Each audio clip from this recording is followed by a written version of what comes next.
তারপর এই যে তোমরা আজকে তো প্রথম দিন, এই যে তোমার অ্যাডভান্সের টাকা সম্পূর্ণ 1,00,000 টাকা আছে একদম নগদ। আর এটা তোমার, এটা তোমার। আমার কাস্টমারদের সাথে সবাই ভালো ব্যবহার করবে সবসময়, ঠিক আছে? রমজান সাহেব, আরে সাব্বির সাহেব, আপনি হঠাৎ আমার দরজায়, কেমন আছেন আপনি?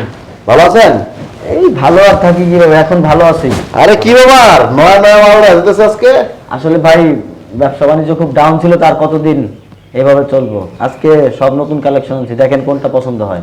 নতুন কালেকশন? সব নতুন। সত্যি তো, সবই তো ইনটেক নতুন কালেকশন। আমার তো এই মালটাই ভালো লাগছে, ছোট মোটো আছে ভাই। লেলেন, আপনার তো আবার এখানে হবে না, আপনার বাসায় যেতে হবে, তাই না? আপনি আবার বিজনেসম্যান বড়। মালটা দেখতে খুব সুন্দর, বুঝছেন? আচ্ছা ঠিক আছে, কত দিতে হবে বলেন? ভাই জানেন তো ব্যবসার যে পরিস্থিতি, আপনার টাকা পয়সা আছে, আপনি একজন মালকিন মানুষ, একদম 10,000 টাকা। এটা ঠিক বলছেন, টাকা পয়সা সবসময় আমার সাথেই থাকে।